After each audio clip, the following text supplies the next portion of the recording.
Hello, fellow future doctorates.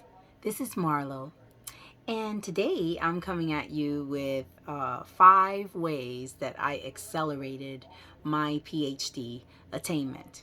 So, many of you have been watching my videos, and you know that I have been a PhD in Human and Social Services at Walden University, and I am currently approaching the final stages of completing my PhD.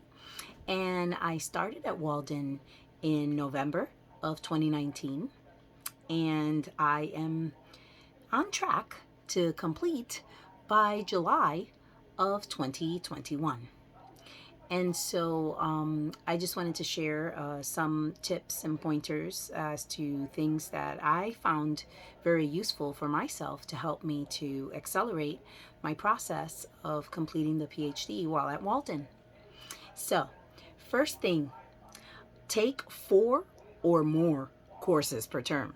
Yes, I know that sounds wild and insane, but I did take 4 courses or more each term as I started off, and I was a full-time employee of a community action agency. I write grants, or I did. When I first started school, that's what I did all the time, was write grants for community action agency day after day. And so, I still found the time to take 4 courses or more, so that to help myself to complete the required coursework as quickly as possible. Another thing I did during those same terms was I ensured that one of those 4 courses that I took was a residency. So that also helped me to complete my residency requirements early on in the process. I did get some really great pointers from completing those residencies that helped to put me on track, depending on the stage that I was in when I attended the residency, in terms of beginning to formulate my research plan. So all of this was pre-prospectus development. Okay, so my next tip would be to self-study to hone your skills. Self-study along with the courses to hone your skills. Use YouTube. Read more books. Read more articles that are going to provide you some insights as to some of the skills that you might be developing in order to complete your dissertation. Once I started to become certain that I wanted to go in the direction of qualitative research and case study in particular, I really dug into those publications, the books, and the articles that are written about case study research and qualitative research, so that I could really get a sense of what is the philosophy behind this methodology, and why is it so appealing to me, and how could I do a good job with it. I really learned all of these things from getting deeper into the resources. YouTube videos were incredibly helpful to me. I watched a million YouTube videos on case study research, and how do you design one? What's the best approach for one? Why do you conduct one? All those different things I watched on YouTube videos, and tried to relate it to my interests and my ideas that were germinating around completing my qualitative study. So, self-study. So my third tip would be to align your courses, with your interests. So to maximize your reading time, to maximize your writing time, I definitely did that. I every time I was starting off a semester, I looked at all of my collective syllabi, and I began to align the assignments for each class across, and really understanding where did they intersect. Where would I be able to maximize the use of the reading of additional resources wherever it was allowed, and it said, oh, you can read and utilize the resources that are provided in the class, or you can use your own resources. I love that, because then my own resources were always about compassion fatigue, or always about intersectionality, And so in the process of completing discussion posts and conversations in the class, I was also building, my literature review, building my review of literature of on the topic, and also creating some pieces that I could build from for my actual writing. So, it was really a good way to do that. And I especially was able to do that, of course, with the advanced qualitative class, because the advanced qualitative class was, of course, came at a point where I was completing the writing of my chapter one, and my prospectus. And so, I was able to utilize that class to really help me to develop the sections of my chapter one based on my completed prospectus, and really get good feedback from the professor, that I was going in the right direction. So, aligning your classes with your interests and your research study. That would be my third one. My fourth one, work through the breaks. Yes, you heard me. Work through the breaks. So, try to give yourself a fun task to do throughout the break, but something that is going to keep you moving forward during the break. So, not something grueling if you can help it, but something that you really like around your study or your process. It doesn't have to be specific to your study. It can be specific to your process. So, learning organizational skills, getting ready for your organizational skills for your study, practicing reflexivity, practicing your journaling, um, you know, but what I did specifically during each of my breaks, I actually set a set of goals for myself. So here's where I ended up at the end of the semester. For example, at the end of the semester, I completed my section on literature review of chapter 2. So during my break, I am going to finish the remainder of chapter 2, and I'm going to begin the introduction to chapter 3.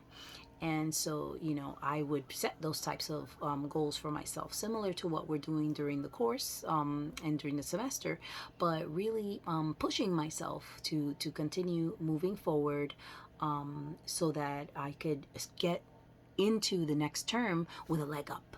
One of the things that I always did during break also was completed my term plan, which is something that we do once we are in dissertation mode, right? As PhD learners, we have to develop a term plan for each semester.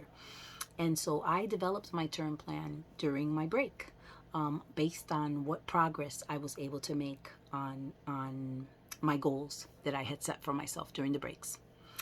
And then finally, I use all of the resources available at my disposal through Walden. So when I was in the early stages of the program, I used writing, paper reviews. Those paper reviews were amazing. They helped me with building confidence and completing my discussion post. That was the first step.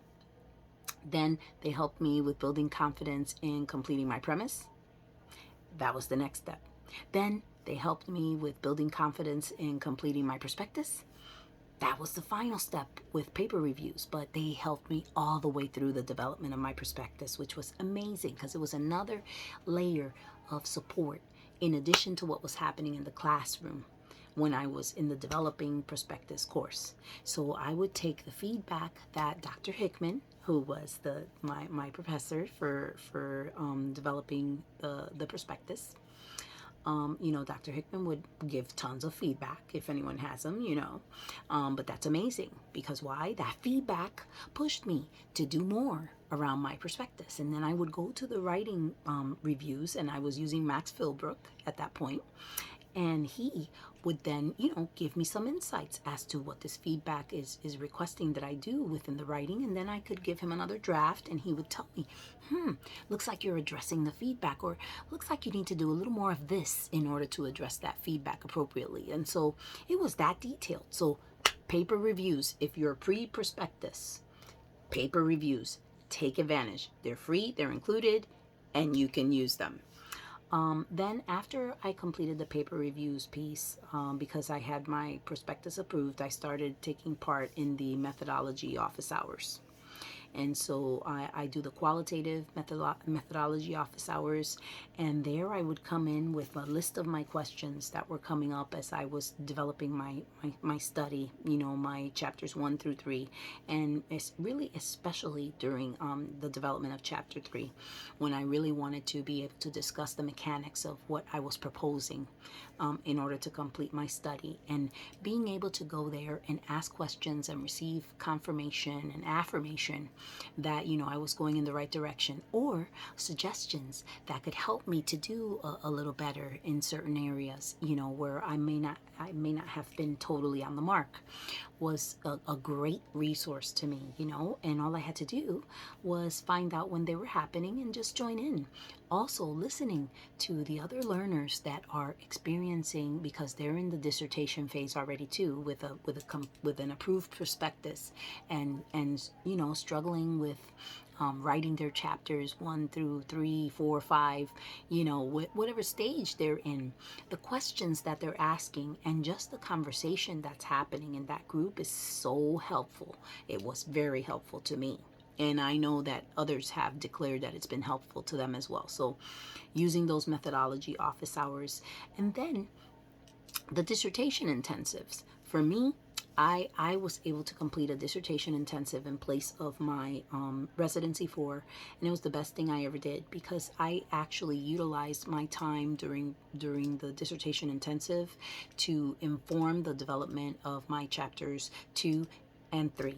So, I used that time to finish developing my proposal, to getting additional feedback other than what my chair and my committee member could give. Another sets of eyes. You want more sets of eyes. Don't be afraid to get feedback, because it's wonderful. You just need to think of it in terms of all these different perspectives coming together on what you're developing can help produce a better product. So that's what I did. And so through the dissertation intensives, I was able to take advantage of the advising appointments, and I had about 12 advising appointments. All I did was advise and advise and advise, and take notes and write a checklist of items that I would be completing to improve my drafts after the intensive was complete, maximizing the use of my effort, time, and investment.